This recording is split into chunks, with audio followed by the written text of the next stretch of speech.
and welcome to the Pittsburgh City Council Standing Committee's meeting for June 5th, 2019.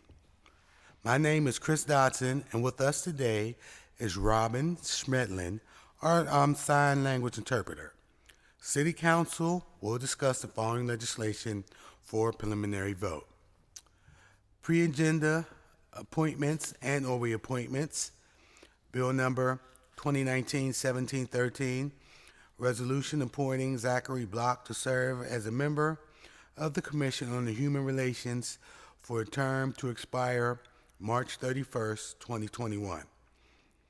Bill number 2019-1715, resolutions appointing Sonia Toller to serve as a member of the Commission on Human Relations for a term to expire May 31st, 2023.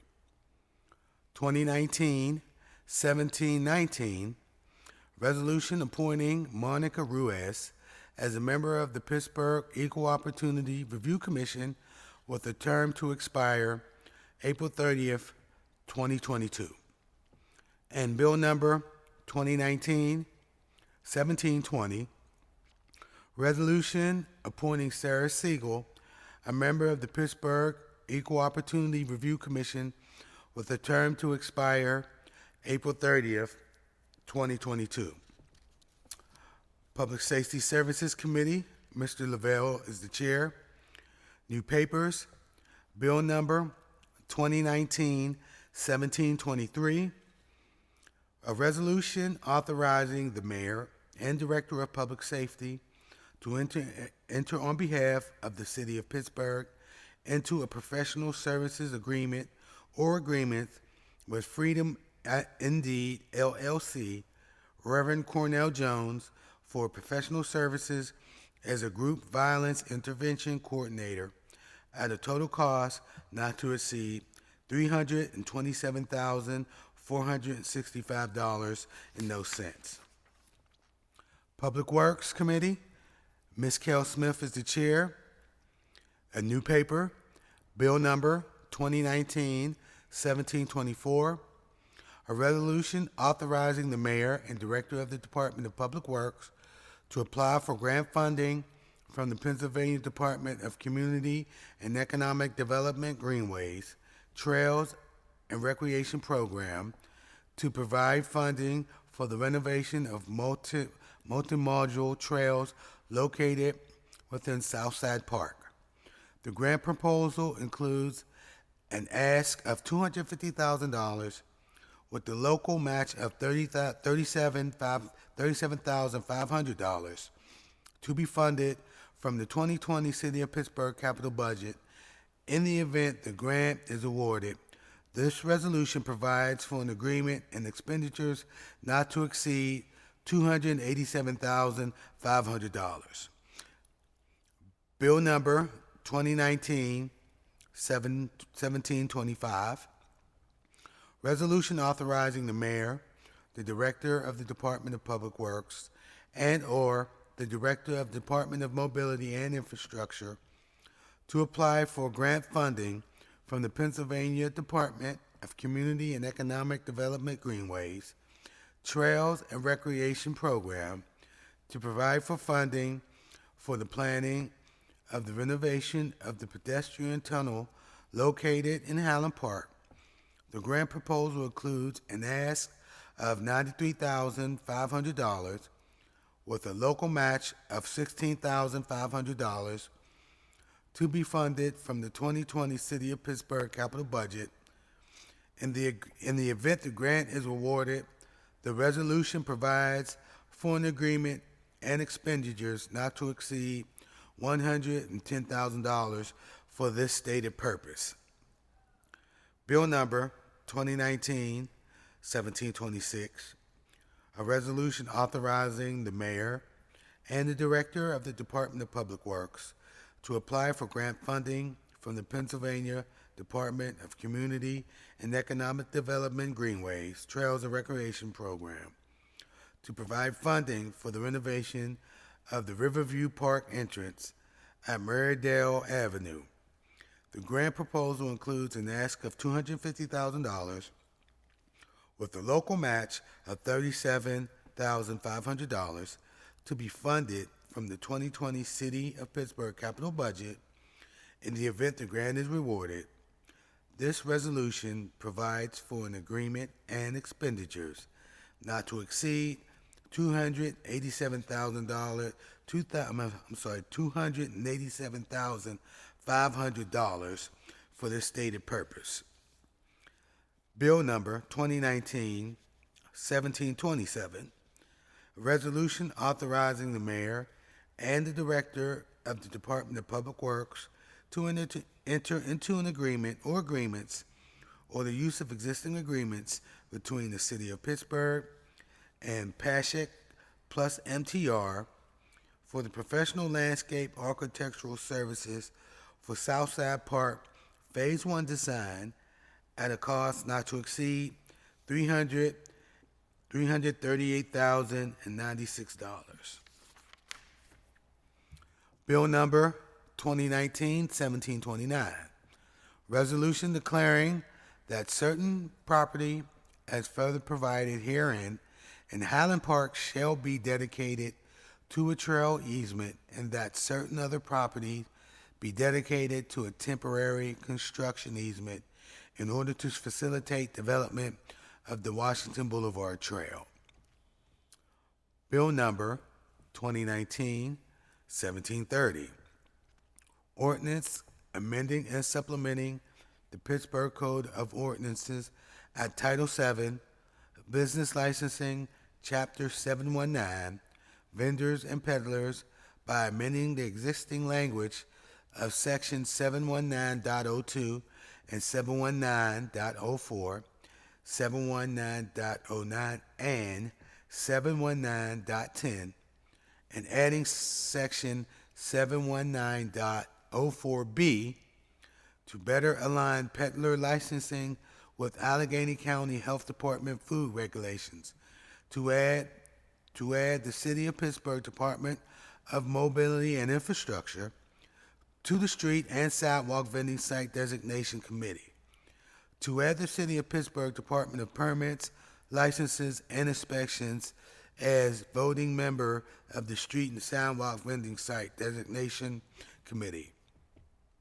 Bill number 2019-7031, an ordinance amending the Pittsburgh Code of Ordinances at Title VII, Business Licensing, Chapter 719, Vendors and Peddlers, by amending the existing language of Section 719.10 to add approved vending sites to the list of sites approved by council, to delete one vending site from the list of sites approved by council, and to better specify the site location in the list of sites approved by council. Innovation, Performance, and Asset Management Committee, Ms. Strasburger is the chair. New papers, Bill number 2019-1733, a resolution requesting authorization for the mayor and the Department of Permits, Licenses, and Inspection to enter into an agreement or agreements with the Avenue Insights and Analytics to digitize microfilm and aperture cards holding historic permitting data and add them to the department's digital library. The agreement is chargeable and payable from the following account in an amount not to exceed $185,600. Bill number 2019-1734, resolution amending resolution number 840 of 2018, amending resolution number 358 of 2017, which had previously amended resolution 887, effective December 31st, 2014, entitled Authorizing the Mayor and the Director of the Department of Permits, Licenses, and Inspections to enter into an agreement or agreements or amendments to existing agreements to purchase Axelia Civic Platform and Axelia Citizens Access subscription and cloud hosting services and further authorizing a professional services agreement with Axilia to migrate from self-hosting to a cloud environment hosted by Axilia so as to extend the contract an additional year until June 30th, 2020, and increase the not-to-exceed cost from $1,144,019.08 to $1,269,962.16. Intergovernmental Affairs Committee, Mr. O'Connor is the chair.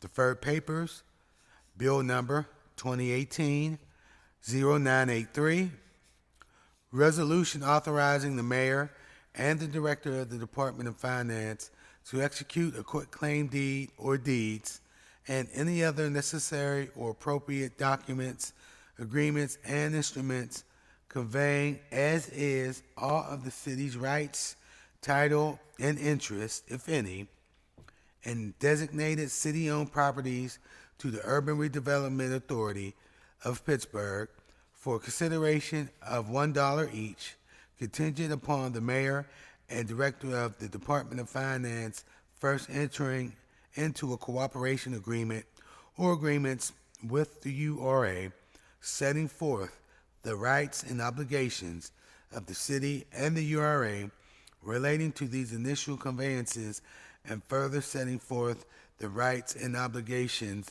of the city and the URA relating to the subsequent disposition of these properties to third parties. New papers. Bill number 2019-1722. Resolution adopting plan revision to the City of Pittsburgh's official sewage facilities plan for the Habitat for Humanity Bennett Street project located at 6932, 6936, 6942, and 6946 Bennett Street of Pittsburgh, PA 15208. See attachment for approval of individual addresses.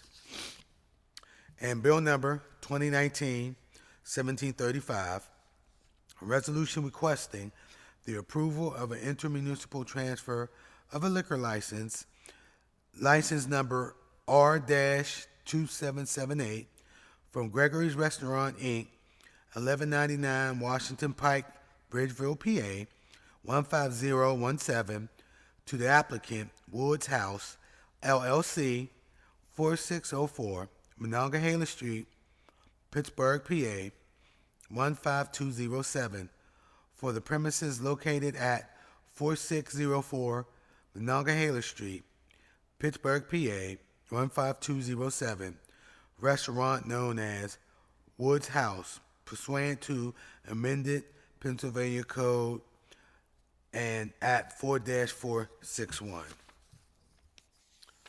This concludes the reading for June 5th, 2019. Thank you and have a wonderful day.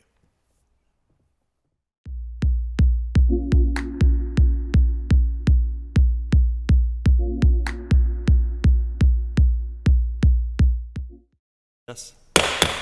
Good morning, everyone, and welcome to our pre-agenda item for Pittsburgh City Council for today, Wednesday, June the 5th, 2019.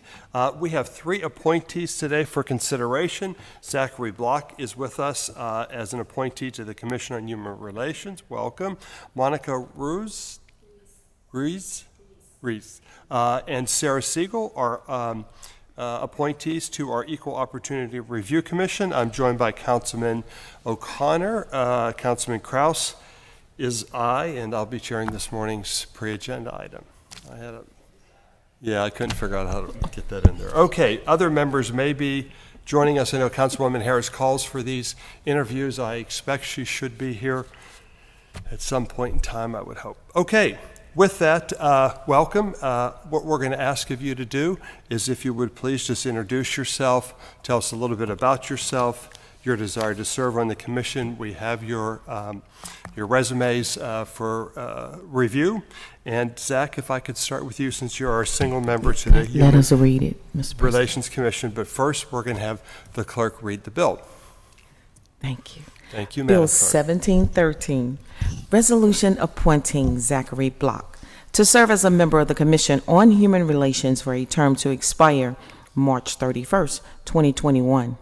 Bill number 1719, resolution appointing Monica Ruiz as a member of the Pittsburgh Equal Opportunity Review Commission with a term to expire April 30th, 2022. Bill number 1720, resolution appointing Sarah Siegel as a member of the Pittsburgh Equal Opportunity Review Commission with a term to expire April 30th, 2022. Great, thank you very much, Madam Clerk. Zach, good morning. Can I call you Zach? Yeah, of course. Okay, Thanks. great. Zach, good morning. Welcome, and the floor is yours. Thank you. Thank you all for having me and for considering me for this role. I am currently the Executive Director of Repair the World Pittsburgh, as well as the Senior Director of Communities for Repair the World.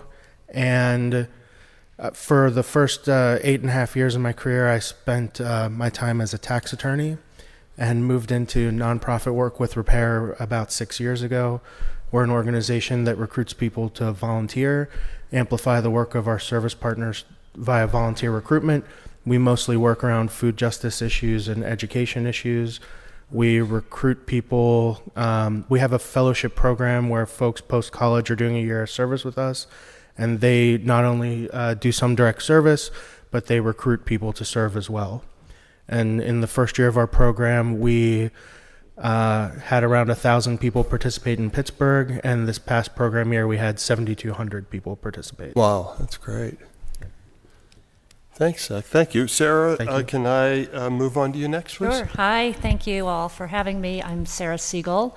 I have a consulting firm that I work with nonprofit organizations to support their strategic planning and leadership engagement work. I've been active in the community, including in public education and sort of grassroots work for many years.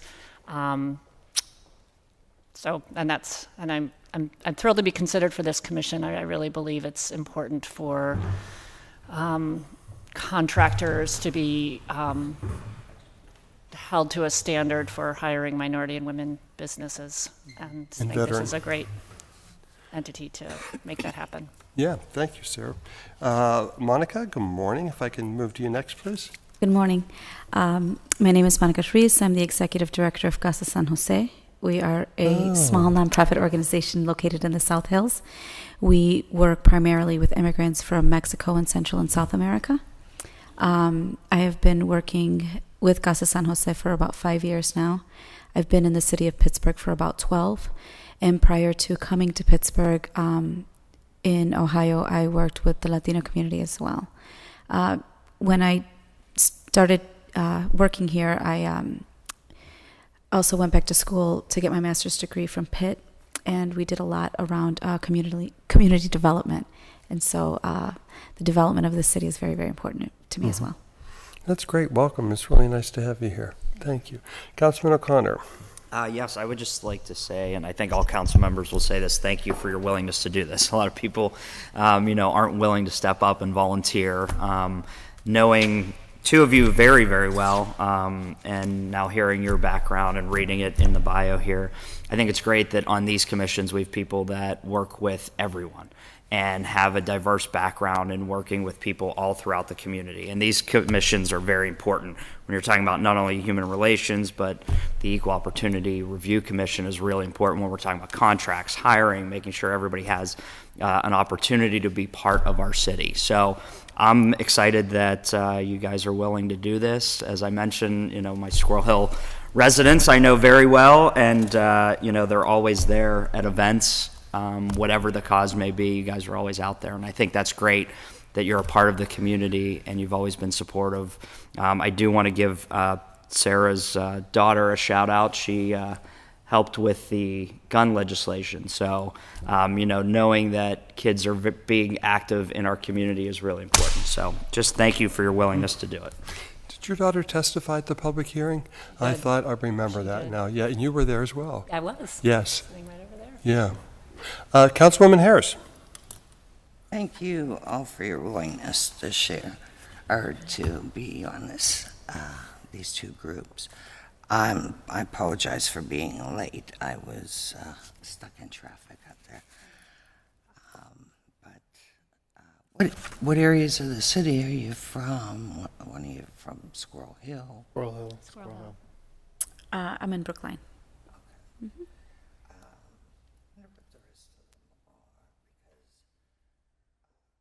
I hate to see it lopsided all the time where you don't have people from different areas.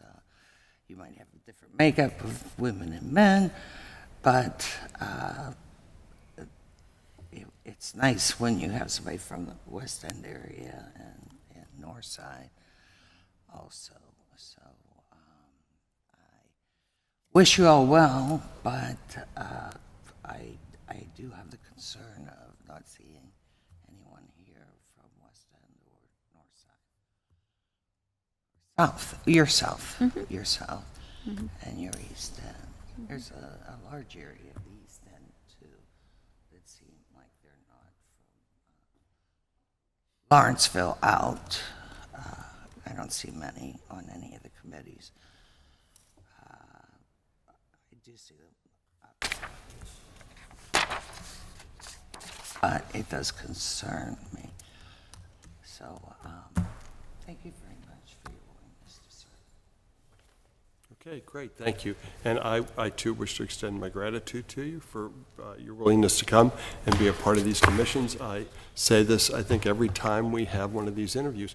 I am constantly astounded at the quality of candidate that comes before us to come and volunteer to do very important work in the city that we couldn't do without you. And so my sincere gratitude for your willingness to come and help us out in these ways, and I'm more than happy to support for your confirmation. Thanks for being with us this morning. If there's anything else, may I have a motion to adjourn this interview then? And second?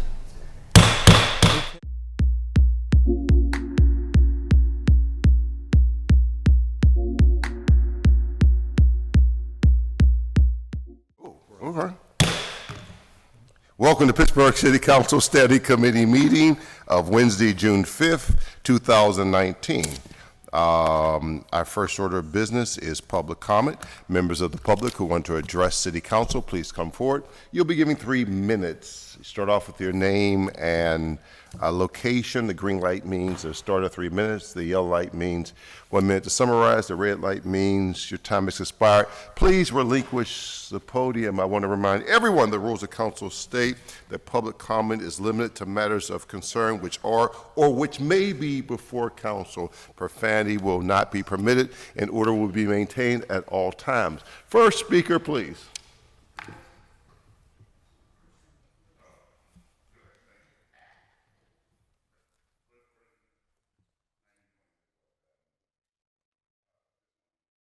Bill Roberts is in the hospital, not doing well, so, and I hope you guys, y'all know him, so he's over at Mercy.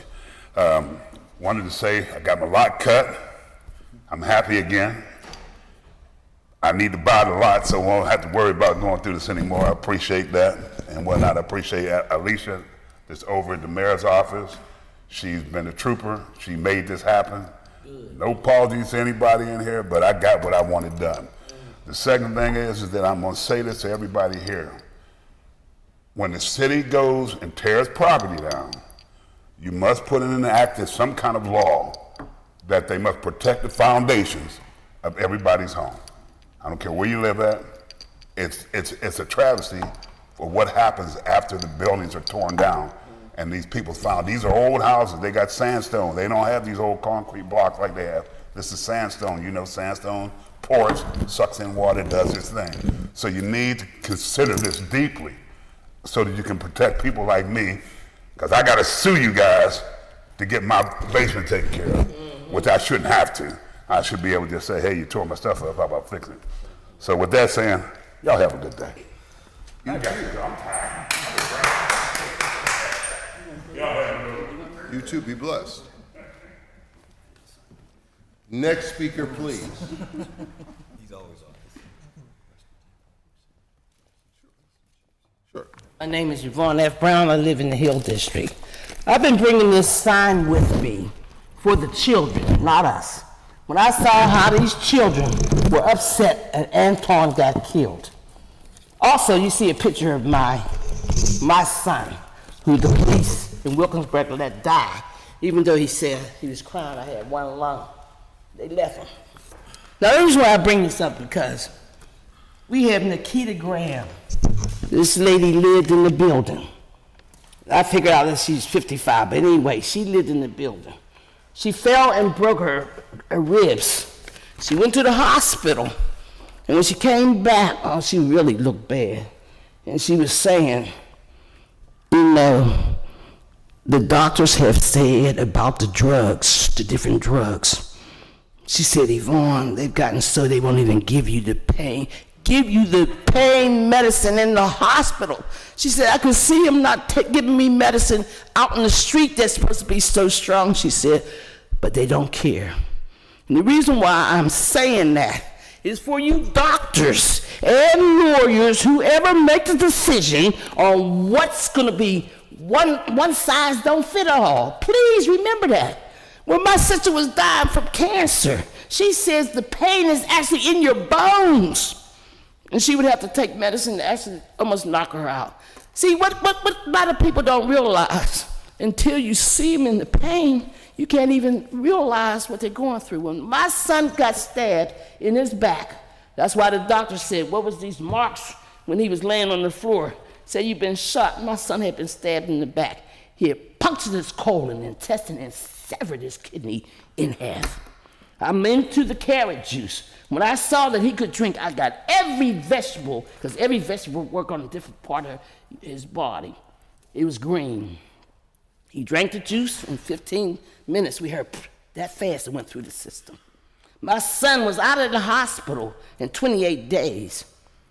So that meant he was not eligible to get Social Security disability. But I saw him in so much pain, and someone worked in, and I said, why do you have to be in so much pain? And she said to me that you can talk to the doctor, and he can write down that he's not to suffer. My son suffered. He suffered when he got stabbed. He suffered when the police thought he got shot in his back. He wasn't shot. He was stabbed. I'm saying this for Kita. I told the family that I will go down and I will make sure they understand there's one size don't fit all. And if they're in pain, what do they say that the doctor's supposed to heal and not injure? Thank you. Next speaker, please.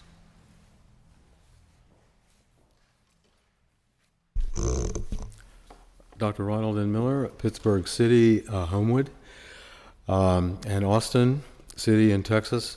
You know, something that the city can think about doing is assisting the people who are underwater in Arkansas, Missouri especially, and also in Texas and Oklahoma. I'm a Global Intelligence Society candidate for President 2020, globalintelligencesociety.org. I founded the Center for Global Studies International Interdisciplinary as a corporation in 1998, Pennsylvania and New York, to create the opportunity for individuals to make sense out of global studies in education and research and networks using, in our view, the 21 primary disciplines.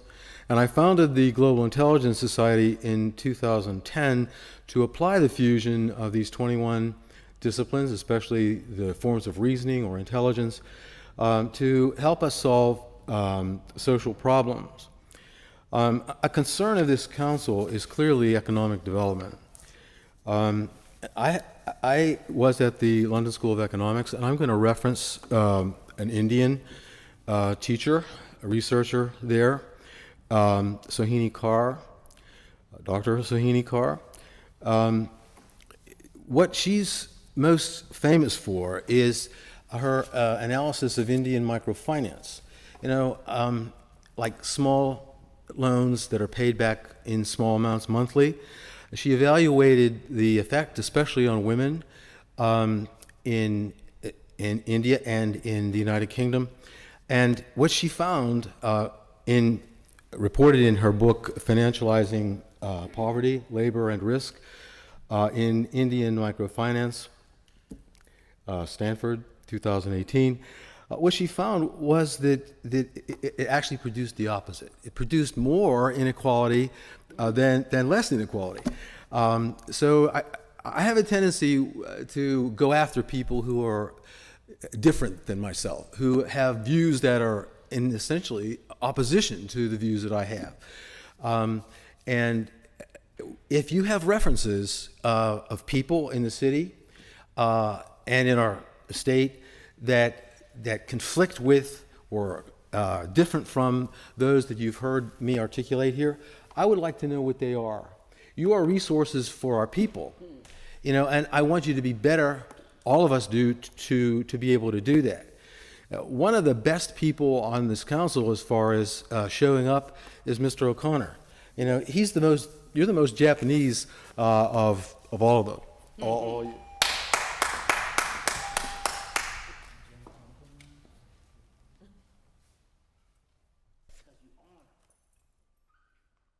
Next speaker, please.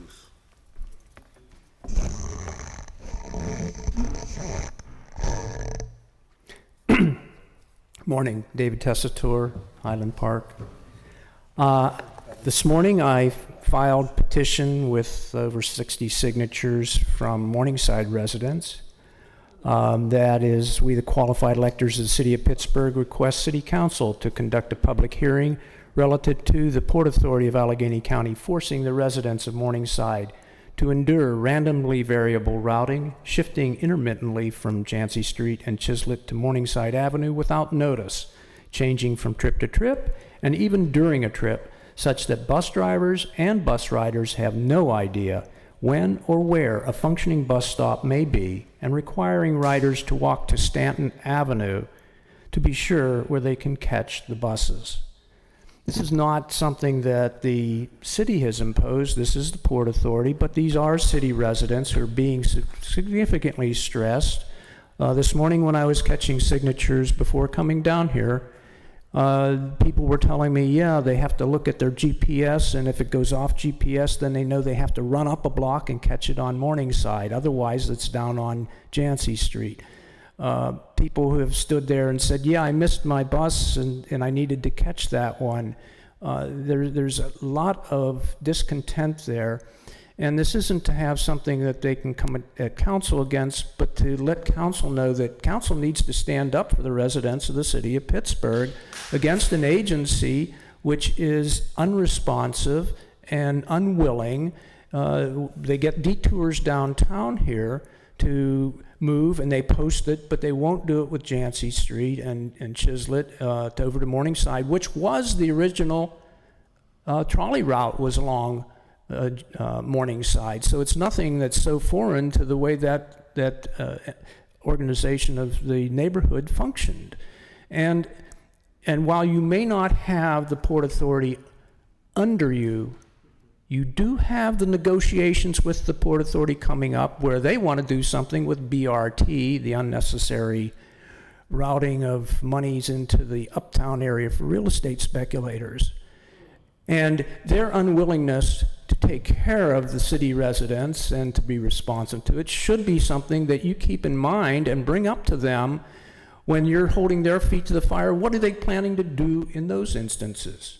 I mean, this is something that affects the city, it affects the city residents, and it's something that council can do, a resolution of support, calls to the various entities, anything like that that might help the residents resolve this would be much appreciated.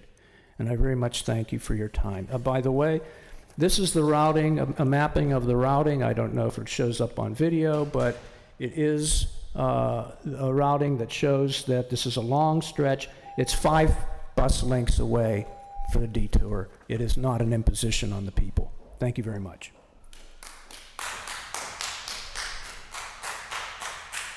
Next speaker, please. Seeing no other speaker, we'll go to the roll call. The clerk, please call the roll. Mr. Coghill. Here. Mrs. Gross. Here. Mrs. Harris. Here. President Kraus. Mr. Lavelle. Here. Mr. O'Connor. Here. Mrs. Kell Smith, Reverend Burgess. Here. 7 members present. All right. We have the Assistant Chief in the audience, so we'll go to Public Safety Services, page 5 first. Mr. Lavelle is the chair. We have a new paper. Bill 1723, resolution authorizing the mayor and director of public safety to enter on behalf of the city into a professional services agreement with Freedom Indeed LLC, Reverend Cornell Jones, for professional services as a group violence intervention coordinator at a total cost not to exceed $327,465. Need a motion, Mr. Lavelle? Motion to approve. Need a second. Any conversation? This is currently extending the contract for our group violence intervention manager. Previously, it was paid out of grant funding. This is now being paid out directly from our actual city budget. So this is allowing us to actually expend the dollars from our city budget. All right. Is somebody here? Yes, if the chief would come up. Assistant Chief come up. And those of you with him, if you'd come up. Mr. Lavelle, you want to lead them through this? Morning. Thank you. Good to see you, Chief. Good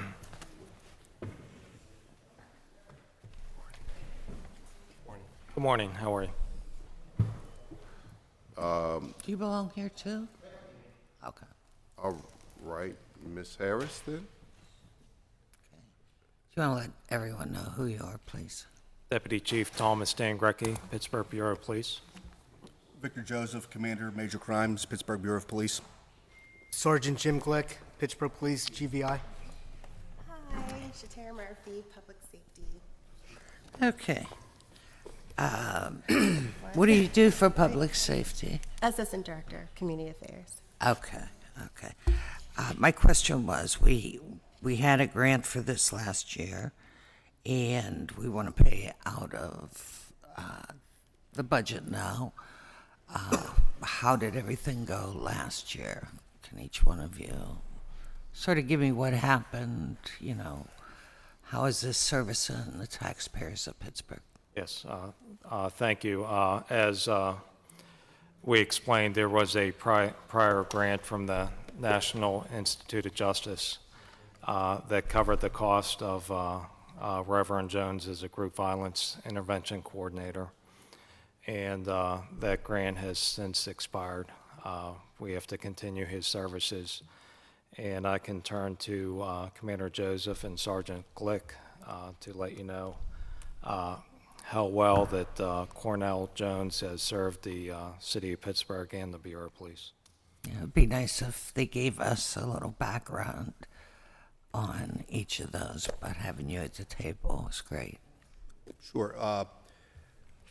Reverend Jones started his employment in March of 2016, I believe, as our outreach coordinator.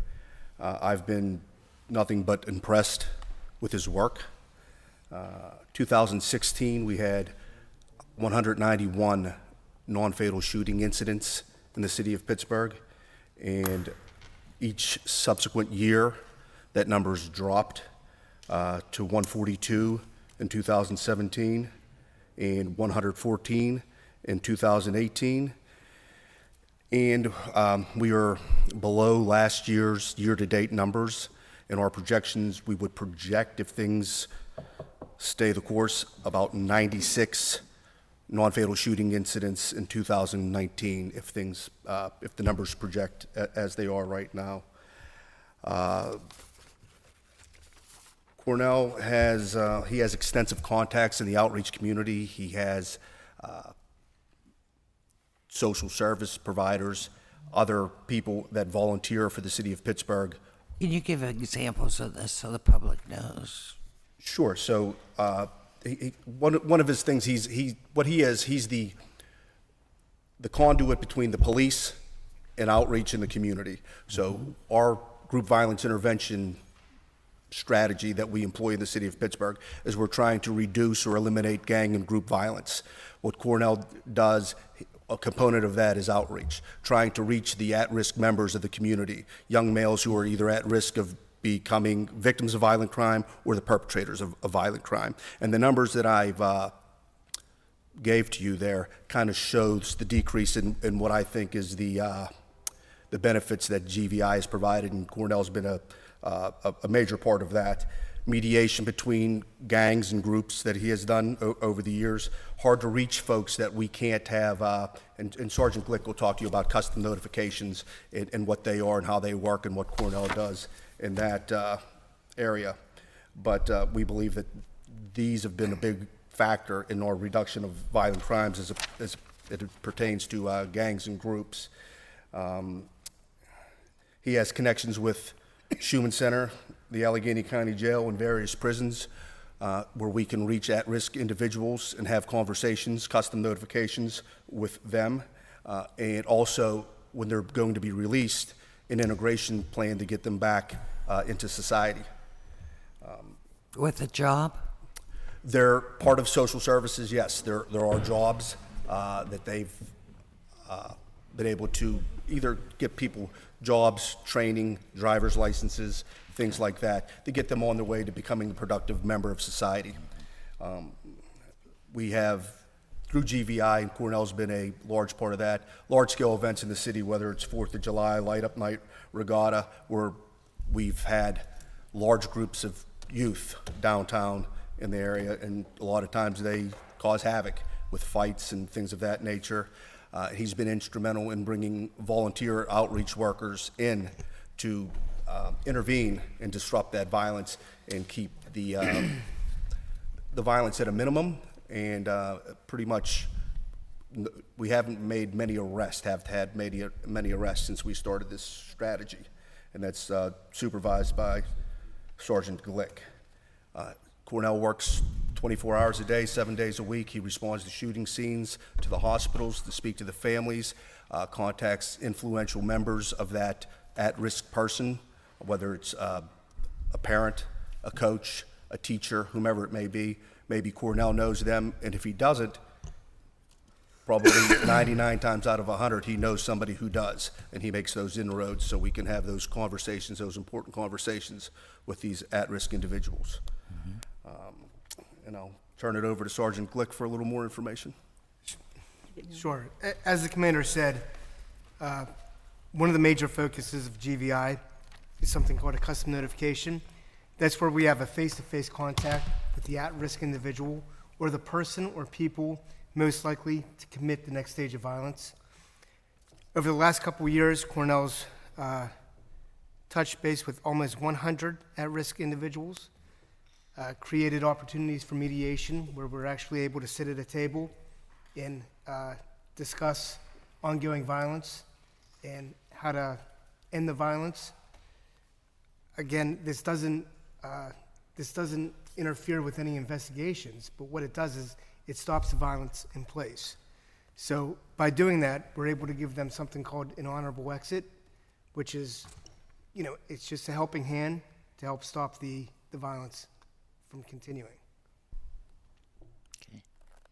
From the working relationship that Cornell and I have cultivated, we focus a lot on the re-entry or the returning citizen population. This group of individuals are looking for opportunities to do positive things in their communities where they'll give me a call and say, hey, Cornell recommended that I reach out to you, and I can connect them with their commanders or community groups and things like that so that they are now, they feel as though it's a responsibility to right their wrongs for the things that they've done wrong in their community. And so working closely with public safety is one of those ways that they've been able to help contribute to the communities that they once helped destroy. And because of Cornell's connection with the prison system and that population in general, they've actually become big advocates of public safety. Okay. How many years is this for? 3 years. 3 more years? Yes. Okay. And I know you talked about the lives, the people that have been shot or whatever, and he comes in. Has ShotSpotter helped in that situation also? ShotSpotter? Yeah, ShotSpotter's been a very effective tool for the city of Pittsburgh. It directs officers to obviously areas where gunfire has occurred, where they've either find evidence of that shooting, or sometimes they find victims.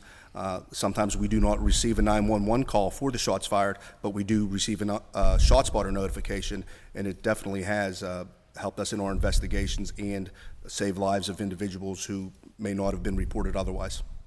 Now, we had another person, matter of fact, there was a whole group a while back. The Reverend put together, one of them, those gentlemen still worked on it in public safety. Is this sort of like what they put together before, but maybe works this time? I can't think of his name down there. Jay Gilmer. Jay. You're talking about the Pittsburgh Initiative to Reduce Crime? Right. From a number of years ago? Right. So would you say this is a better way to go? It is working. It is very well organized, and as both Commander and Sergeant mentioned, it is focused to the at-risk individuals who either could be victims or could be the involved in the next crime of violence. Which that's what was to happen a few years ago when we brought the people in. But it appears like that you think this is really working. How this is different. It's focused deterrent. It's specifically targeting at-risk individuals, not neighborhoods, not large groups of people, where I like to say. So it's more on an individual basis. It's individual, it's gangs, it's groups, and when we have gang violence or group violence that's occurring, we like to use the analogy like you're taking a scalpel and you're cutting that piece out from the community rather than blanketing the whole community. I think an important thing to add is there has been a shift in leadership, and so the Bureau is very supportive of this, as well as the Public Safety Director. And I think without that support, it would not be as successful as it is. And I do believe that was probably one of the key differences between previous efforts and current efforts. Well, and actually the people on the ground are the ones that are coming back saying this works. Yes. Thank you. That's all I have.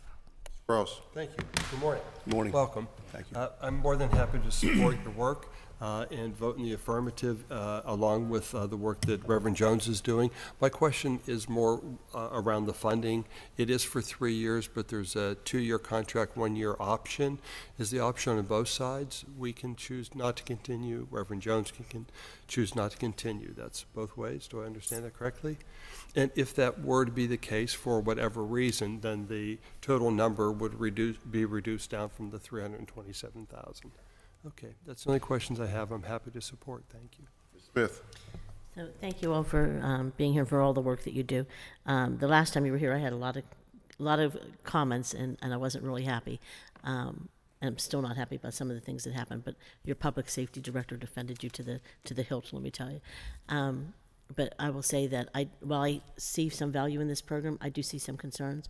And Shatira, you and I talk pretty often, and I can say, of all of you at this table, two of the most vocal people I know are sitting here and live in District 2, well, at least currently, Sergeant Glick and Commander.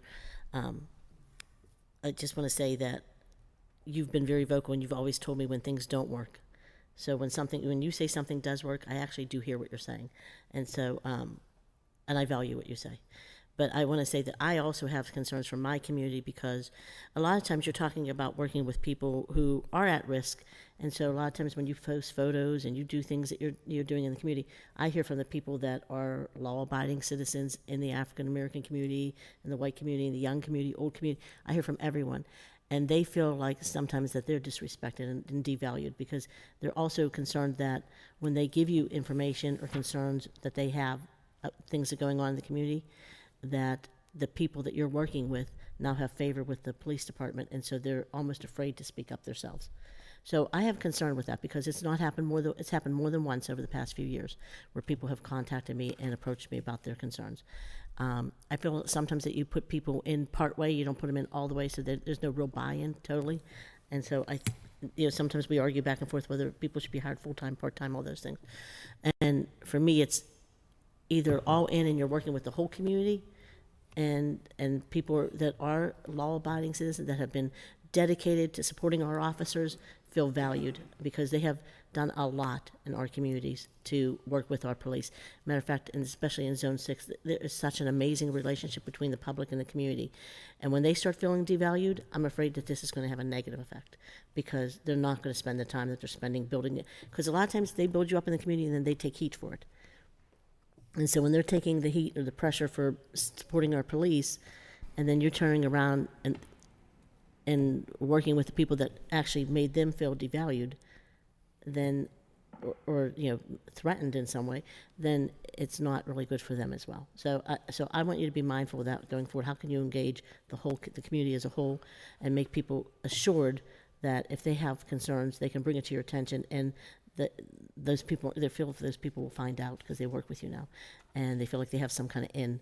And so there's a lot of people who tell me things just yesterday somebody came and met with me and told me they had some concerns, and they were afraid to speak up, and so because of things in my community.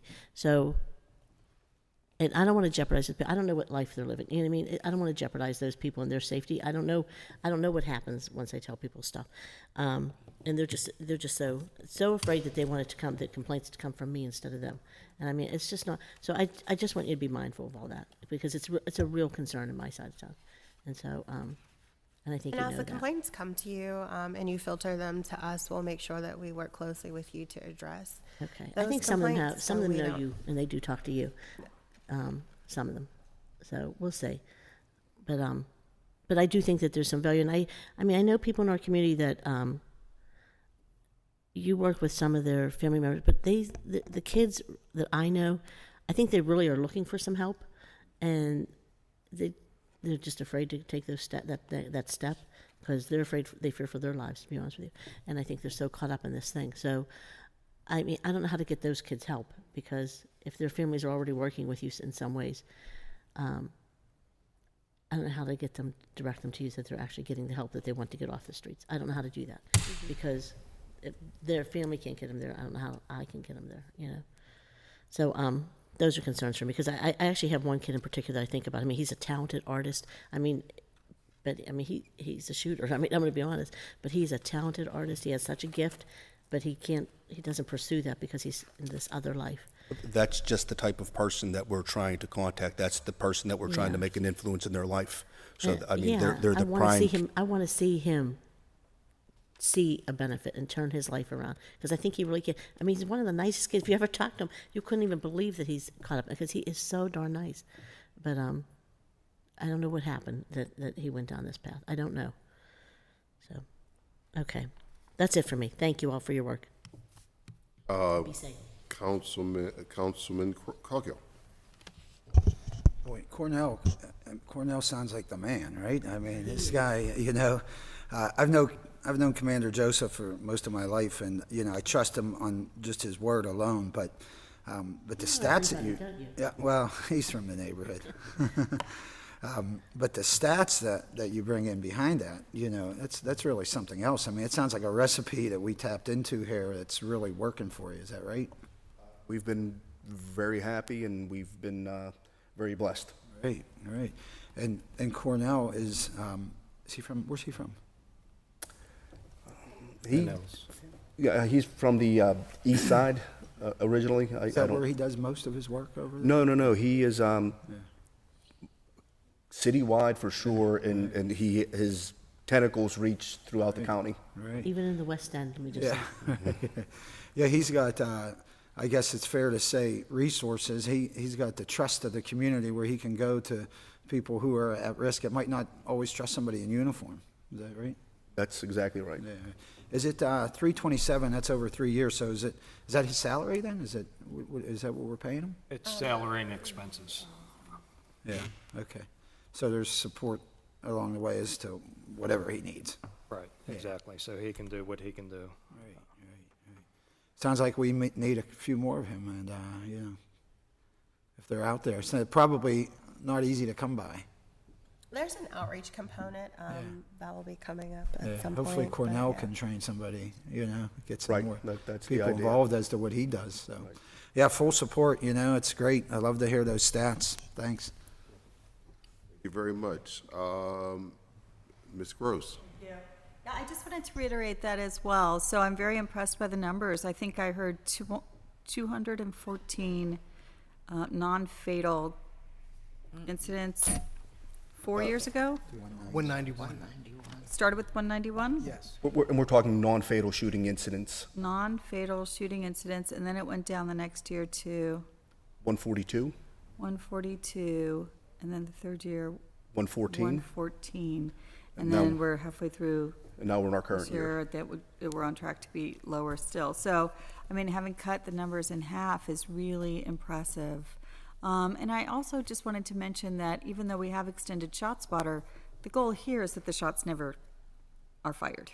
That is correct. Right, so it's not only that we are, finding shooters, we're preventing shootings.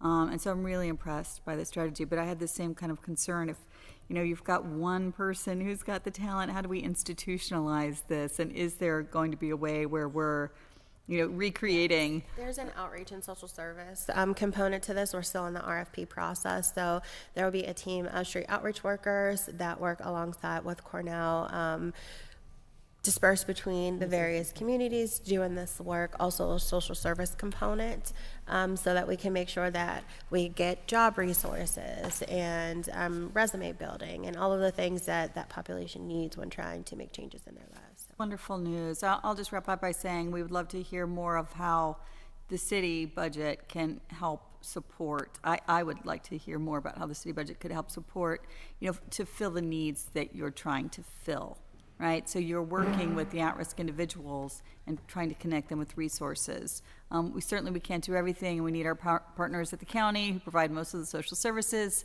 budget is, and all that kinds of things, but we'd still like to hear more about those needs moving forward. Thank you. Council, before I go second round, anybody else first round? I'll be very brief. I just want to thank publicly Public Safety Director Hisrich, Chief Schubert, Tara and your staff. The reason this has happened is because of your leadership. Assistant Chief of Staff, it's really been your leadership. That's number one. That's why this has happened. It's not the program, it's the leadership of the people. Right, and that's what happened. They decided to make this work. They put their reputations and their strength behind it, and then the program worked. That's number one. Number two, Mr. Lavelle and I are committed to. The numbers show that it works, right? And one death is too much, and so we are committed to trying to even get outside money to make the program, even as Councilwoman Gross was suggesting, which is probably going to be about $1.5 million a year. But if we can get those numbers down from 114 to even 50, 30, 40, those shootings, those deaths are, every death to me is worth unlimited amounts of money, right? Every death is we don't know what that life could have been. But I really want to thank Public Safety Director Hisrich for his friendship and his confidence and his willingness to partner with us to do this, and to Chief Schubert in his absence, of course, Chief of Staff. The new role now is to go in the community, right? That's the next phase of this. Is we've kind of now gotten a sense of what it's like internally and those at-risk people. But then how do we get ordinary citizens to participate, right? Which is the next phase, right? Which also costs resources. We were so busy doing the internal stuff. Now, if we have a little bit more resources, we can go to church groups and we can go to ordinary citizens and have them now play a part. Well, the church group should be going to them, just saying. They really want to be a church. But in order... I'm going to shut up now. Sorry. Well, wait a minute now. I'm a churchman first and foremost. Okay, we'll have this conversation then if you want to have... The church in Pittsburgh is made up of mostly elderly people. They're mostly seniors. And the life that the young people are living is completely different from the life that the seniors have grown up and lived. And even though they're willing to open their doors, you have to do that in an environment that's safe for them, because if those populations don't necessarily mix well together, right? They can mix well together, but you have to put safeguards because it's two different worlds, you know? I'm a senior now, so I can tell you the life that some of these young kids are living is so different than the life I grew up in, right? But I think we can do it. It just has to be with protection and carefully done so that, you know, it's in a safe environment and all that sort of stuff. So my point is, though, that's the next phase. The next phase is how do we get ordinary citizens? Because in order to stop this crazy violence, it takes all of us, everybody, all of us, all over the city. So how do we all come now on the same page using what we know as smart techniques? How do we all participate? And that's the next phase, which hopefully you'll hear more about over the next year. That's sort of our charge. So I'll stop talking. Ms. Harris. Yeah, I just wanted to ask the question so it's clear for the public. Reverend Jones goes out and talks to the groups. That you, because of what you do, that's not possible. You do the one part, and you can't go out there and do that part. Sometimes we do it together. Sometimes Sergeant Glick and Cornell do the custom notifications together. Sometimes we're not welcome. Law enforcement's not welcome. Right. So, and this is bigger than just Cornell. Okay, so he is our coordinator for outreach. So he is the hub between law enforcement and the outreach teams. Okay, he's the coordinator between that. So there's other outreach workers that come and do custom notifications. And like I said, sometimes we're not welcome either by whomever. So it's, you know, Cornell and maybe another outreach worker, another informal community leader that sends our message.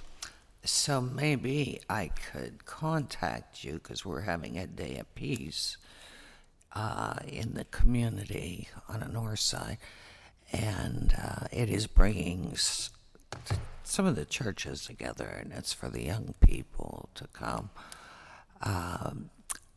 sort of to bring officers in that, you know, can talk, and maybe Mr. Jones would be good for that too.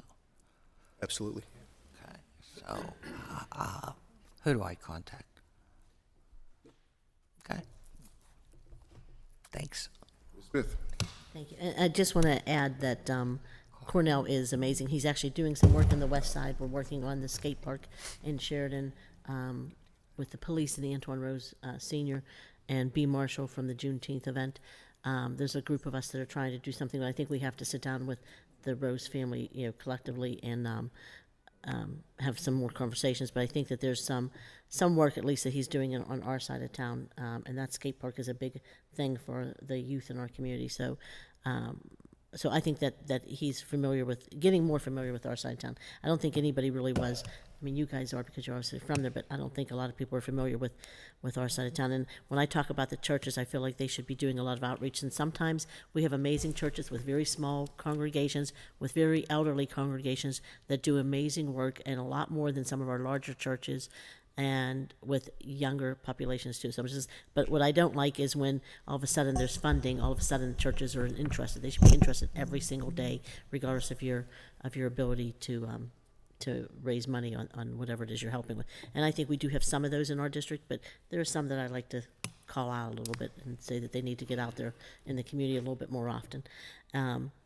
And when you do talk about the community outreach workers, I hope that you will, this is what started the whole argument last time, I hope that you'll work with me on something, because I think you all have some perception of who's doing what in our community, and that's not always the case. And sometimes just because somebody's better at marketing themselves doesn't mean somebody isn't better with the community, with the youth in the community. And we have a lot of people that work with the youth in our community, and they're doing, working with some really challenging, people in our community. And not to say that you don't have some idea of who some of those people are, but I think that you're missing some of those folks, and I want to make sure they're at the table. And we're open to all resources. I don't want to be all resources. Anybody and everybody can help. Okay, but I don't want to be as exclusive. I want to be inclusive, and I think people need to know that they can be involved in this. There's people that want desperately to be involved. So, Okay, thank you. Any other conversation? Seeing no conversation, all those in favor signify by saying aye. Aye. Opposed, there's nay. Thank you very much. Thank you very much. All right, Thank that you, everyone. takes Be us safe. to the front of the agenda, Finance and Law Committee, which I am a chair. We have a deferred paper. Bill 1690, resolution providing for the issuance of a warrant in the total sum of $7,815.22 in favor of Eileen Papali as final settlement related to the action filed with the Pittsburgh Commission on Human Relations. Need a motion? Motion to approve. Need a second? Any conversation? See no conversation. All those in favor signify by saying aye. Aye. Opposers, nay. Takes us to the invoices. Need a motion for the invoices. Need a second? Second. Any conversation about the invoices? See no conversation. All those in favor signify by saying aye. Aye. Opposers, nay. There is no interdepartmental transfers. There are P cards. P cards are on the table. Need a motion for the P card. Motion to approve. Need a second. All those in favor signify by saying aye. Aye. Opposers, nay. That takes us to Public Works Committee, which Ms. Kel Smith is the chair. We do have a new paper. Bill 1724, a resolution authorizing the mayor and director of the Department of Public Works to apply for grant funding from the Pennsylvania Department of Community and Economic Development's Greenways Trail and Recreation Program to provide funding for the renovation of multi-module trails located within Southside Park. In the event the grant is awarded, this resolution provides for an agreement and expenditures not to exceed $287,500 for this stated purpose. Why don't you read the next two? Because they're connected. Bill 1725, resolution authorizing the mayor and director of the Department of Public Works and/or the director of the Department of Mobility and Infrastructure to apply for grant funding from the Pennsylvania Department of Community and Economic Development Greenways Trail and Recreation Program. In the event the grant is awarded, this resolution provides for an agreement and expenditures not to exceed $110,000 for this stated purpose. Bill number 1726, resolution authorizing the mayor and director of the Department of Public Works to apply for grant funding from the Pennsylvania Department of Community and Economic Development's Greenways Trail and Recreation Program to provide funding for the renovation of the Riverview Park entrance at Merrittdale Avenue. In the event the grant is awarded, this resolution provides for an agreement and expenditures not to exceed $287,500 for this stated purpose.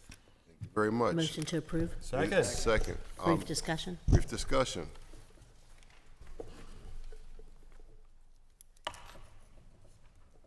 Morning, Director.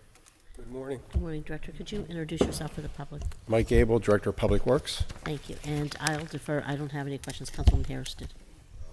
Ms. Gross, I saw Ms. You want to I'm just defer saying. first, Ms. Harris? Go No, ahead. no, no. I'm just saying. Whoever. Doesn't matter. Okay, I saw Ms. Gross next. Yes, yes. I just wanted to thank the director for this funding here, and I'm very happy to support the renovation of the pedestrian tunnel that I know we've been talking about for a couple of years, and it's going to be a wonderful feature. And I wanted to give him the opportunity to say anything if he wanted, because I'm Or as you grateful. well know, it's been dismantled. Now we got to rebuild it. And this is, there's a lot of money still needed for the project, but we are going to reach out to the Parks Conservancy to help fund the balance of money needed. The city paid for the demo part of it, but this will go a long way in helping to reconstruct that bridge and get it to be functional We and get to operational. restore it. Yes. Yes, which is Yeah. also a wonderful feature for the park. So Absolutely. I'm really grateful. There's also the 1729 is the easement. Did you want to say a little bit about the trail building down on Washington Boulevard Trail? I don't know. I think that's a DOMI project. Okay. I'll make sure they have the opportunity. Okay. But I'm just Well, as I'm fully interested. supportive, though. Yeah. I'm interested in knowing about that one also. Yeah, so. I was going to say, just for public record, I haven't had an update in a little while, so I didn't know if you had more current information, but we'll make sure we get Dummy to put the information out there, and I can help share the information. Thanks. Harris. Yes, on 1726 Riverview Park. Is any of this money going to help with the landslides from the man-made trails that actually took the water in other directions? I would say if there are landslides in that area, it would be yes. This is a work in conjunction with PWSA, with work that they're doing around that area. There's a very large project. I can show you the different areas that they're going to attend to in around the Merrittdale entrance. Yeah, I'd like to see that. And since you really don't know about the landslides, maybe we need to go out there together. Well, I do know about landslides. I just know there's a lot of them in Riverview Park. We're waiting for the geotech studies to come back for telling us what they need to do with that. But I said is if there is landslides in this particular area, they will be addressed with this. Okay, because it's really a concern. When they closed off going down to Grand Avenue, they didn't do anything with the slide that happened there. Therefore, we have the slide now that has happened on a Main Street, basically across from, I guess you would say, close to the chapel. That one I'm really concerned about.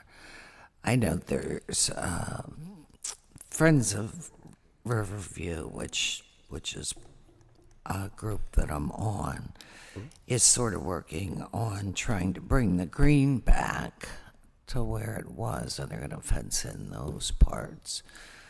But a lot of it had to do with the way they started changing the water around, and I think a lot of people were told by the past parks, I guess, supervisor that retired that this was going to happen, and it happened. Once they started changing the flow of the water. But the main one that I'm concerned about all of them, but the main one is to fix that up, the road going to Grand Avenue, and to help, hopefully, to fix the one that is across from the chapel, because that's just going to keep sliding there, and it's going to hurt one of our most important parks. Sure. I think the one across from the chapel is the one that affects Kilbuck Road, I believe, leading down to the lower, where the maintenance building is. So that's been the like one that that goes for down to Grand Avenue. been a long time. But we're working with Domi on all the slides that are But this occurring one in had Riverview. just occurred. Okay. Okay, is that you or is that Domi? That's you, Parks, right? Well, we're asking Domi because they have the consultant is able to do the geotech study. We don't have an agreement to do that. They're paying for that. They're having all the landslides looked at in Riverview Park. Once those studies come back, then we'll have a game plan as how do we correct those problems. There's a lot of landslides in Riverview Park. Yes. It's been going on for a long time. Yes. Probably 30 years. Well, it's been happening since they decided to make the natural trails wider, and every place that happened is where we've had a landslide.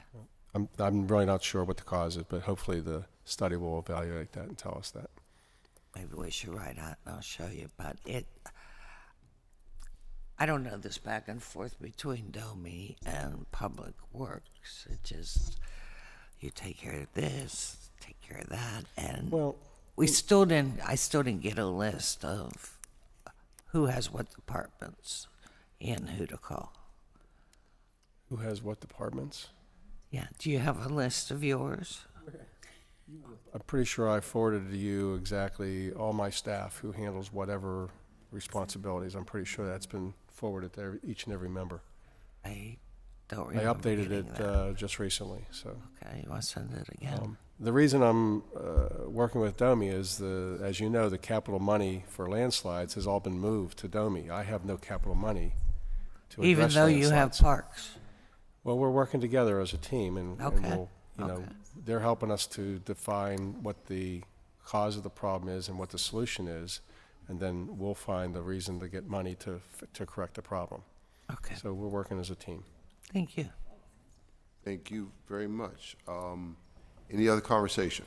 No conversation, motion approved on the table. All those in favor signify by saying aye. Aye. Opposers, nay. Next bill, please. Bill 1727, resolution authorizing the mayor and the director of the Department of Public Works to enter into an agreement between the city and Pashik plus MTR for the professional landscape architectural services for Southside Park Phase 1 design at a cost not to exceed $338,096. Need a motion? Motion to approve? Second. Any conversation? No conversation? Briefly, just a comment, if I may. I just want to recognize the administration and to thank you for your continued support of the Southside Park, between the community organizations, the Friends of Southside Park, my office, Senator Costa, State Representative Reed Shaw, and the mayor and the administration. Southside Park is turning into this amazing success, and it really is largely due to your commitment to it, and I want to publicly acknowledge that and thank you for it. Thank you. You're welcome. Thank you. I just drove past it for the first time a couple weeks ago. I never knew it existed. Yeah. And It's all another those hidden years, gem. I had no idea. I'm like, what's this? And I saw the dog park. Like, this must be Southside Park. How many acres, Director, do you know off the top of your head? I lost Truly don't know. Around the water? I'm going to guess probably in Gorgeous. the neighborhood of about 100. Yeah. At It's least gorgeous. Yeah. It's like right on the water. You're talking a different Southside Park. Oh. You're talking the We're riverfront. talking about Southside Riverfront Park. That's right, On exactly. 18th Street. Right. Right. Where's Southside Park? Southside Park is at the end of at Josephine and 20th is the It entrance, has, right? it's like all our parks, it has about 50 entrances into it, so. It does. And But it- actually, you can get in from, say, 21st off of Josephine, that's an entrance into there. You can come in from coming off of 18th Street, right? No. You can at Crossman. Yeah. You can come in that way, and then you can come in Arlington from the top there, which is really the upper There's slopes. many ways of getting into the park, so. Yeah. It's big. It is. Yeah. And just for edification, this legislation is actually the design of the park. Correct. Which is related to up above for the grant, which will be for the actual construction. So when that grant's done and secured, they'll be producing construction documents, and then this helps pay for that. So those two pieces are actually related. But as you know, Southside Park's going to have several phases. This is only just phase one. Understood. so. Nope. We're good. Thank you very much, Director. You're welcome. Thank you. All right, motion approved on the table. All those in favor signify by saying aye. Aye. Opposers, nay. Next bill, please. Thank you. Bill Thank you, 1729, Director. resolution declaring that certain city property as further provided herein in Highland Park shall be dedicated to a trail easement, and that certain other property be dedicated to a temporary construction easement in order to facilitate development of the Washington Boulevard Trail. Need a motion? Motion to approve? Need a second? Second. Any conversation? Ms. Harris? Hey, is this where they're going to try to plant more trees down there? I don't You believe know? so. I don't believe so, but it's the one that Director and I were just chatting about, that we are both going to get an update from Domi. As soon as I get it, I'll be happy to Domi's show you. here, so maybe she Domi can here? give us an update. Oh, do you have an update on Washington Boulevard Trail, Director? Thank you. I didn't know that you were in the room. Morning, Director. It's just a concern because of, I think I have the Good morning, floor. Director. Could you introduce yourself for the Do I have the public? floor? No, I had the You floor. have the floor? The Director of the Department of Mobility and Infrastructure. but since it's your district, why don't you go first? So, I would love to, thank you. I'm glad. You can help We're me. gonna share I won't- ourselves. I won't answer. Ms. Gross? Director, did you identify yourself? I was chatting. I did. Okay, thank you. So we were just chatting briefly about this. I've gotten, briefings on it, but it's been a little while. So if there's any new information, you can share it with the public. Just a brief overview. The trail, of course, is a connection for that last little bit through along Washington Boulevard. It's nearly complete in the design. This is to get the right-of-way clearance so that we can go to construction. That's all I've got. Thank you. I appreciate it. Ms. Harris? Back to Ms. Struck Harris. me. A trail. Oh, sorry. Okay, but I don't know. I guess when I talked to Tom Murphy, when all the trees, there were trees cut down and they did some more building there. If they were going to put more trees in there to try to suck up the water. I don't know that. I'm sorry, I don't have the details on that in front of me right now, but I'm not sure that this includes planting abundant trees. We do work closely with the urban forester and This is obviously just- support. Yeah. Okay. We support landscaping wherever we can. This is Just a on the- trail. This is just a trail, and it's in Okay. an area that is already cleared. It's adjacent to Washington Boulevard, where there are not trees existing right now. Yeah. Any other conversation? Closer to the river, or? It is, it goes by the police training facility, the public safety training facility, and I'm sorry, fire, thank you. Both. Mm-hmm. Yeah, there's no trees down No, it's there. clear. Okay. All right, there's a motion approved on the table. All those in favor signify by saying aye. Aye. Opposers, nay. Next two bills, please. Bill 1730, ordinance amending and supplementing the Pittsburgh Code of Ordinances at Title 7, Business License in Chapter 719, Vendors and Peddlers by amending the existing language of Sections 71902, 04, and 09, and 10, and adding Section 71904B to better align peddlers' licenses with Allegheny County Health Department food regulations. Bill number 1731, ordinance amending the Pittsburgh Code of Ordinances at Title 7, Business Licensing, Chapter 719, Vendors and Peddlers by amending the existing language of Section 71910 to add approval vending sites to the list of sites approved by council, to delete one vending site from the list of sites approved by council, and to better specify the site's location in the list of sites approved by council. The motion. Motion to approve, discussion? Second, any conversation? Yes, Director, could you just give a little synopsis of what you hope to accomplish? This is just the routine kind of modifications of approvals for sites that come through the committee.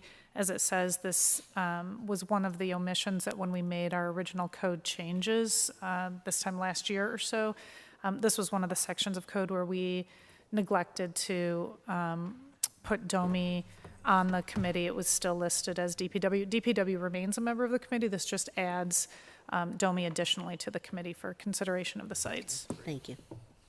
Harris. Gentleman that retired used to do all of this and keep the list. Also, if there was either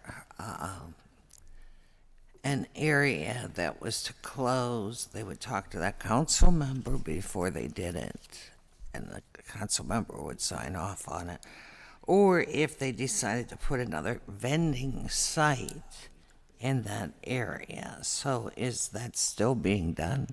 That is still being done. PLI is the chair, the convener of this committee, and they remain that. And there is a staff member who plays that role of convening. Okay, so let me ask this question. Has any council member that this would be in that district, have you been talked to about either the vending coming or going? Is it you? Who is it? No, I'm talking to anyone. Okay, what sites are they that are being changed? Again, I don't have that in front of me. That's something that PLI is generally managing those sites, as I recall from the last committee meeting that we had. I'm going to make a motion to hold this okay. for 1 week till we get that list from PL&I, and I think Okay. PL&I needs to communicate better with City Council. Yeah, because we had one gentleman that did that work in Public Works. We had one gentleman that had done that work. He would go to whatever council member it was, if they were thinking of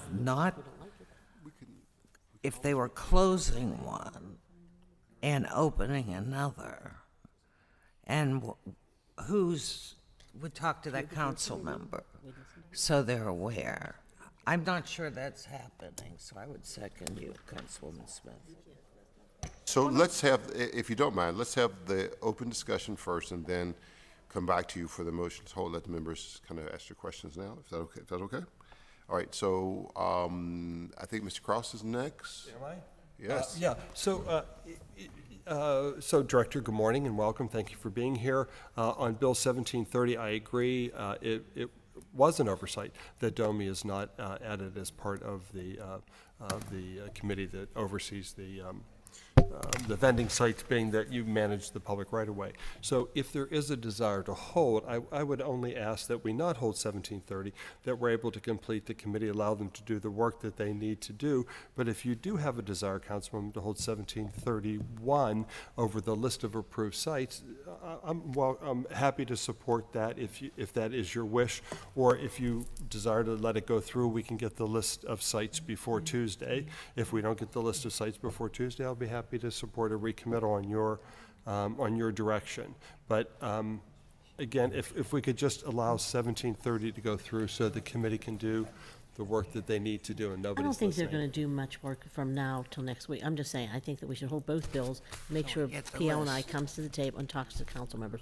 Because I don't think, I mean, PL and I now has a government relations person, and there's no, I mean, there's a lot of new government relations people that are supposed to be working with council members. And I'm going to be honest with you, I've only heard from one or two, every so often. And so I think that they need to just have that conversation with us. The list is included in the To be honest with you, I don't legislation. even care about seeing the list. But if the role is the role that they're supposed to be talking, then they should be doing it.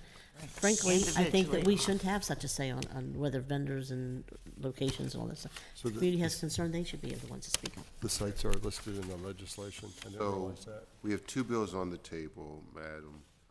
Councilwoman, what is your pleasure?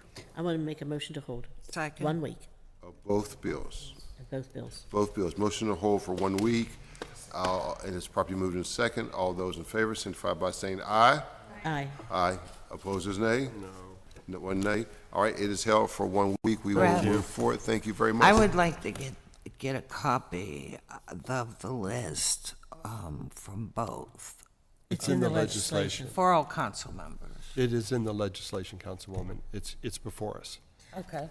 But the government relations person should be talking to us. That should have all been done before it was in the legislation. That's what I'm saying. All right. That Council's takes, being taken out of everything and just pushed for yes votes across the board. It's true. Okay, well, I don't want to go. Thanks, through all that takes us to Thank you. Innovation, Performance, and Asset Management Committee. Mrs. Strasburg is the chair. In her absence, I have chatted with her, though. We have a new paper? Bill 1733, resolution requesting authorization for the mayor and the Department of Permits, Licenses, and Inspections to enter into an agreement with Avenue Insights and Analytical to digitize microfiche and aperture cards holding historic permitting data and add them to the department's digital library. The agreement is in the amount not to exceed $185,600. Read both of them. Might as well read Bill 1734, resolution amending resolution number 840, authorizing the mayor and director of the Department of Permit Licenses and Inspection to enter into an agreement or amendments to purchase a Acela Civic platform and a Acela Citizen Access subscription, so as to extend the contract an additional year until June 30th, 2020, and increase the cost not to exceed from $1,144,019.08 to $1,269,962.16. Before I entertain a motion, I just wanted to tell you that I have talked to Councilwoman Strasburger, and she's very supportive of both bills. Need a motion? Is there a second? Second. Second. Any conversation? They're here in the audience. Ms. Gross. Thank you.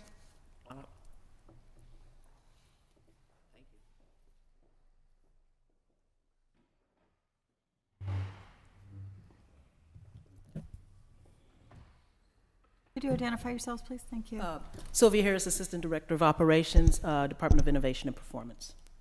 Jeff Huvis, Business Relationship Manager, Department of Innovation and Performance. All right, so I think I'm remembering that you were here, it wasn't that long ago for the, I guess it's for the 906, 994. So I'm on Bill 1734, and we're just doing a change order, it looks like. Am I following that correctly? And so it wasn't that long ago that you were just here, and I asked, why are we paying another $1 million for Acela? And that's because we use, and I think the answer was, it's so we have an overlap because we're moving away from Acela. That's We're moving to Computronics. That's correct. I'm getting an update on Computronics later this afternoon. And so this is a change order going, but I'm kind of not, I'm getting confused. It's like 906.9 thousand and then to 1.1 million or so, and now and then underlined, I have to 1.2 million, and I'm confused. Can you straighten me out? Yes, so this actually, we're just extending for another year. We have 3/4 of the workload from Acela off onto Computronics. But the date is not amended, so I think we already had that conversation of extending another year. So what's changing is the dollar amount? No, my understanding is the extension, so it was supposedly, I wasn't here for the last, so my understanding of this one is that we're just extending for another year so that we can finish the migration out of Acela into Computronics. Maybe I'm just having deja vu, but I feel like we just had that conversation. We already had that conversation and voted it, and now we're changing a dollar amount. Is someone following me with that? I'm sorry. Yeah, so the dollar amount has gone up slightly. So it's not really a new bill, because I thought we had already approved the year extension. And there's no amendment on the date here, but maybe I'm wrong. Maybe I'm just remembering like from a whole year ago, and we had already extended it to 2019 or something. Because what it looks like to me here is a change order going from 900,000 to almost 3 million. That's correct, for the total amount. And you're saying it's an additional 300,000 for a whole year? I don't believe that's true. I think what we're looking at, in our paperwork, we're looking at an additional 125,000 for the workloads that are. For the whole year. For the workloads but our that are. bill is not that. Our bill is going from 900,000 to the 1.25 million. I understand. That's a little confusing. I'm not opposed, but I would think we need some clarity that either is there a typo, do we have the wrong bill, is there confusion? You think we're going for a full year, and I'm thinking we already approved the year, and this is a change order on the cost. And so I'd like some clarity on that before Tuesday, I think. Thank you. They're in the midst of looking it up. Good. And then so let's skip back for just a moment to 1733. Which is digitizing microfiche and aperture cards. How far back are you going? I don't have any information on that. Yeah, the other thing is that this isn't really an IMP discussion. This is a PLI discussion. Because this is almost entirely about the work of permits, licenses, and inspection. I really don't think it should be under Councilwoman Strasburger's committee. I think it should have been a conversation that the chair of the department of PLI had with myself, and would have been rightfully in land use and economic development. And so I'll give a call over to PLI as well. Again, I don't believe that I'm opposed to the work. We're all actually enthusiastic about the work being accomplished. But we want to make sure about what we're voting on and what the work is. So thank you. That's all the questions I have. All right, any other conversations? No conversations. There's a motion to approve on the table. All those in favor signify by saying aye. Aye. Opposers, nay. All right, Abstain. one abstention. All right, let's do roll call vote then, because I can't keep track of that. You got it. Yeah. Okay. Mr. Coghill. Mr. Coghill, we're re-voting because there were abstentions after the vote, and I couldn't tell. I'm just going to abstain until Councilman Gross gets the information. I am too. Okay. Mr. Coghill. I'll abstain as well. Ms. Gross. Would you be more good? I'm happy to motion to hold. I'm sorry, we're in the middle of a vote, but I mean, I was going to vote yes, so you can vote this. So, which one do it is in? It is You in. finish the vote and then Here's my thought. It's in Councilwoman Strasburg's committee. She has called me and expressed strong support for the bill. I'd like for the bill to move forward. That still gives you time, and if by Tuesday you do not get your information, let's recommit it. And I'm comfortable with that, but I don't know about other members. Okay, is that fine? All right, so As let's long go as we back to honor what the chair people always There's a motion. There's a motion to approve on the table. We go back to the roll call vote. Mr. Coghill. Mrs. Gross. Aye. Mrs. Harris. Aye. President Kraus. Aye. Mr. Lavelle. Mr. O'Connor. Aye. Mrs. Kell Smith. abstain. Mrs. Strasburger and Reverend Burgess. Aye. 6 ayes and 2 abstentions. All right, thank you very much, and we'll move forward and get the information for Councilwoman Gross. All right, that takes us to the last committee of the day, which is the Intergovernmental Affairs Committee. We have a deferred paper. Bill 983, resolution authorizing the mayor and director of the Department of Finance to execute a quitclaim deed and any other necessary or appropriate documents and instruments conveying as is all of the city rights and title and interest, if any, in designated city-owned properties to the URA for consideration of $1 each, contingent upon the mayor and director of the Department of Finance first entering into a corporation agreement with the URA, setting forth the rights and obligations of the city and the URAs relating to these initial conveyances, and further setting forth the rights and obligations of the city and the URA relating to the subsequent disposition of these properties to third parties.